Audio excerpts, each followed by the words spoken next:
This episode explores historical, cultural, and philosophical perspectives for educational purposes. The interpretations and opinions expressed are based on academic and historical research and are not intended to represent or criticize any modern government, individual, or belief system.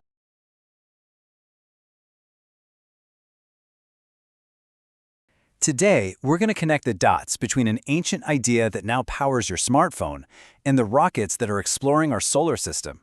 We're diving deep into the scientific legacy of India, a story that's all about discovery, resilience, and a truly global impact.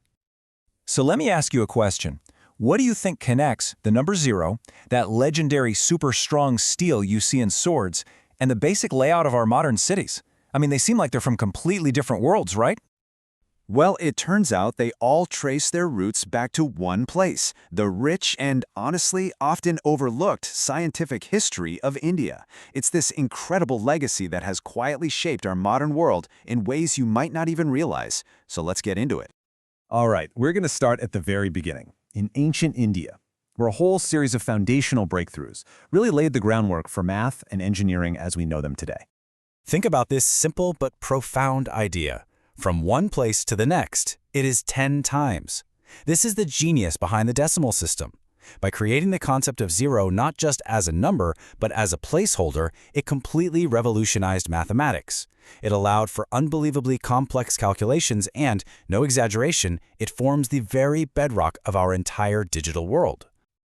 And this ingenuity wasn't just in math. Oh no, we're talking about next-level materials science like Wootz steel, this incredible high-carbon alloy that was prized across the ancient world for its sharpness and strength. In engineering, you see it in things like the Delhi iron pillar, a marvel that has somehow resisted rust for over 1,600 years, and in the incredibly well-planned cities of the Indus Valley. And on top of all that, this era saw sophisticated systems of medicine, botany, and even early forms of combinatorics in math, just an explosion of ideas.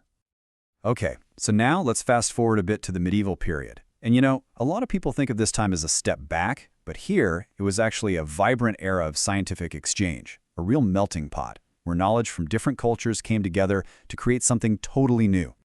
This whole period was just defined by collaboration. You had scholars like Al-Biruni translating Sanskrit scientific texts back in the 10th century, basically building a bridge between different worlds of knowledge. Centuries later, the Mughal Emperor Akbar kept that tradition going, commissioning new translations. And the spirit of synthesis led to amazing creations, like Maharaja Sawai Jai Singh II's massive observatories, which are a beautiful blend of Indian and Islamic astronomical traditions. And this quote from Akbar's court historian just captures the spirit of the age perfectly. The goal was to demolish blind following and kickstart a new era of research and inquiry. It was basically a state-sponsored mission for intellectual curiosity. How cool is that? But then things get complicated. The arrival of the colonial era is a major turning point. It brought new scientific institutions, for sure, but it also created this deep paradox. While it introduced modern science, it simultaneously pushed indigenous knowledge and its thinkers to the margins.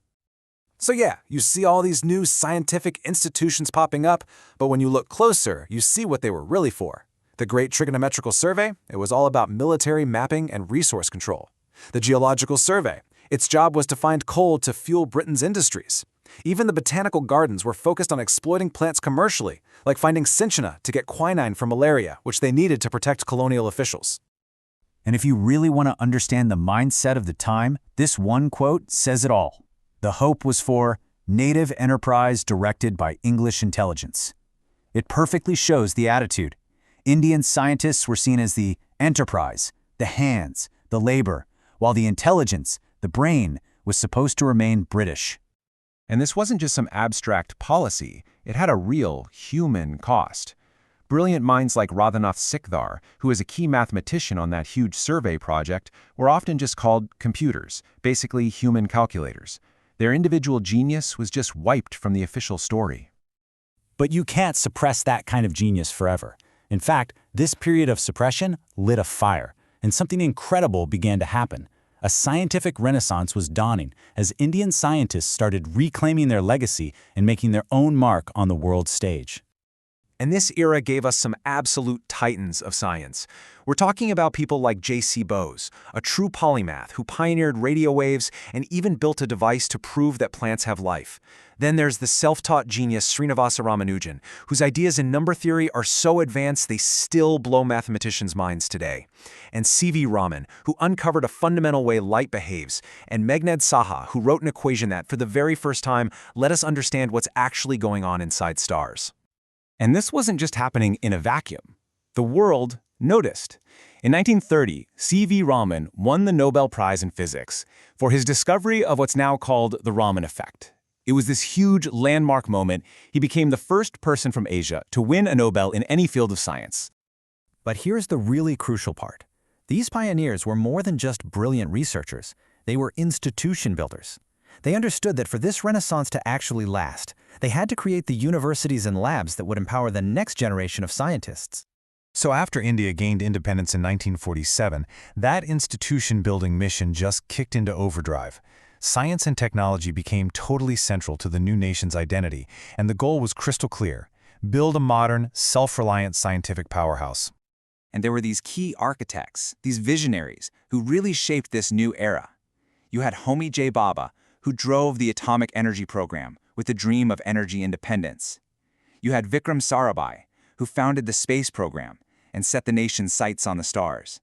And Shanti Swarup Bhatnagar, who built the CSIR, this massive network of labs designed to push both industrial and scientific progress forward. And you can see the legacy of their work absolutely everywhere today. India has become a global force in so many high-tech fields. We're talking nuclear energy, space research, pharmaceuticals, IT, you name it. And it's all built on that foundation they laid right after independence. And it's not just talk. The numbers totally back it up. If you look at India's global R&D output, things like patents and scientific publications, it's been on this steady upward climb for decades. It's a clear signal of its growing role as a true hub for innovation. So what does all this infrastructure and investment actually get you? Well, it gets you some pretty amazing things. It gets you the ability to develop your own DNA fingerprinting technology, and it gets you the capability to launch missions to the Moon and Mars, joining a very, very elite club of spacefaring nations.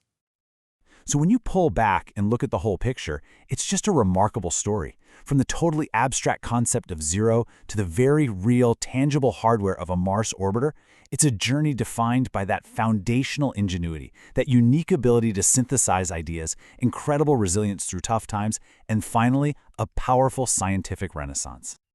And why does this all matter? Well, because this isn't just the story of one nation. It's a scientific tradition whose contributions have had and are still having a profound impact on every single one of us all around the world. Which, of course, brings us to the big question. After a journey that spans thousands of years, from ancient math to modern space exploration, what comes next? What do you think will be India's next great scientific gift to the world? Echoes of the past, visions of tomorrow.